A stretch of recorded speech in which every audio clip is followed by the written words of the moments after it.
Hello guys, welcome back to J vlog eats. இன்றைக்கி நம்ம எங்கே வந்திருக்கோம்னு பார்த்தீங்கன்னா, பாண்டிச்சேரியிலே 5 rupees பரோட்டாவுக்கு ரொம்ப ஃபேமஸாக இருக்கக்கூடிய, அதுவும் கோட்டகுப்பம்ல லொக்கேட் ஆகிருக்கிற இந்த நியூ கவின்ற ஹோட்டலுக்கு தான் வந்திருக்கோம். இந்த ஹோட்டல் நான் ஆல்ரெடி சொன்ன மாதிரி கோட்டகுப்பம்ல தான் லொக்கேட் ஆகிருக்கு. இவங்க எனக்கு தெரிஞ்சு ஒரு 20 to 25 இயர்ஸ்க்கு மேலே இவங்க இந்த ஹோட்டல் ரன் பண்ணிட்டு வராங்க. ஸோ ஃபஸ்ட் நம்ம இவங்ககிட்ட என்ன ஆர்டர் பண்ணியிருந்தோம்னா, அவங்களோட எப்போவுமே ஃபேமஸாக இருக்கக்கூடிய பரோட்டா அண்ட் சிக்கன் கொத்து பரோட்டா ஒன்று வாங்கியிருந்தோம். அண்ட் அது மட்டும் இல்லாமல் லாஸ்ட்டாக ஒரு முட்டை தோசை ஒன்று வாங்கியிருந்தோம். ஸோ ஃபஸ்ட் ஆஃப் ஆல் அவங்களோட பரோட்டா, அவங்க கொடுக்குற அந்த நார்மல் பரோட்டாவில் அவங்க கொடுக்குற அந்த சால்னா ஊற்றி நல்லா ஊற வச்சு ட்ரை பண்ணி பார்த்தோம். டேஸ்ட் வைஸ் கொஞ்சம் நல்லாவே இருந்துச்சு, ரொம்ப டிஃப்ரெண்ட்டாக இருக்க மாதிரி சொல்லணும். அது மட்டும் இல்லாமல் இங்கே வந்து இப்போது 5 rupees பரோட்டாவே கிடையாது. 5 rupees பரோட்டா வந்து ரேட் இன்க்ரீஸ் பண்ணியிருக்குன்றதுனால இப்போ எல்லா பரோட்டாவுமே வந்து ப்ரைஸ் வந்து 10 rupees தான், ஓகேங்களா. அண்டு இவங்களோட அந்த பரோட்டா வந்து டேஸ்ட் வந்து கொஞ்சம் ஓகேவாக தான் இருந்துச்சு. எப்போதும் ட்ரை பண்ணுற மாதிரி இல்லை அன்றைக்கி.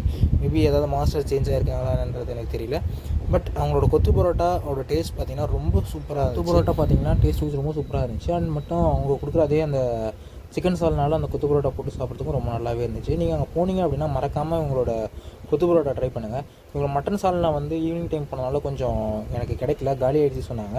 ஸோ அங்கே சிக்கன் சால்னா மட்டும்தான் இருந்துச்சு, அதனால் அதை மட்டும் ட்ரை பண்ணிட்டு வந்தோம். ஃபைனலாக பார்த்திங்கன்னா அவங்களோட எல்லாமே குக்கிங் மெத்தட் எல்லாமே பார்த்திங்கன்னா விறகடுப்பில் தான் பண்ணிகிட்ருக்காங்க. ஃபைனலாக அவங்களோட முட்டை தோசை பார்த்திங்கன்னா ஒரு ஆள் தாராளமாகவே சாப்பிட்லாம். நல்ல பெரிய சைஸில் முட்டை தோசை போட்டு கொடுத்துருந்தாங்க. அண்ட் இதோட டேஸ்ட்டும் முட்டை தோசைக்கு எதுவும் சொல்லணும்னு அவசியம் இல்லை. ஸோ நல்லா அந்த எக் ஃப்ளேவரே நல்லாவே இருந்துச்சு. இங்கே இதுக்கும் சேம் அந்த சிக்கன் சால்னா தான். அண்டு இதுக்கு வந்து பார்த்திங்கன்னா சாம்பார் சட்னி கொடுக்குறாங்க. பட் இப்போதைக்கு அவைலபிள் இல்லைன்றதுனால அவங்க சிக்கன் சால்னா மட்டும் தான் கொடுத்தாங்க. ஸோ அதை வச்சு சாப்பிட்டுட்டு வந்துட்டோம். கடை தான் எல்லாருக்குமே தெரியுமே, எதுக்கு புதுசாக இந்த வீடியோ அப்படின்னு கேட்டிங்கன்னா, ப்ரைஸ் சேஞ்ச் சொல்கிறதுக்காக தான் இந்த வீடியோ போட்டேன். ஸோ இந்த கடையில் பார்த்தீங்கன்னா ஃபஸ்ட்டு பரோட்டா வந்து 5 rupeesலேருந்து ஸ்டார்ட் ஆயிருந்தது. ஸோ இப்போ இந்த டியூ டு இந்த பெட்ரோல் ப்ரைஸ் ரைஸ் ஆகிருக்குன்றனால பரோட்டா எல்லாமே பார்த்தீங்கன்னா 5 rupeesலேருந்து 10 rupeesக்கு சேஞ்ச் பண்ணியிருக்காங்க. ஸோ இந்த கடையில் இதுக்கு முன்னாடி நீங்கள் ட்ரை பண்ணிட்டீங்கன்றதை கீழே கமெண்ட்டில் சொல்லுங்கள். அண்ட் பாண்டிச்சேரியிலேருந்து இது வரைக்கும் இந்த கடையில் ட்ரை பண்ணலனாலும் கீழே கமெண்ட்டில் சொல்லுங்கள்.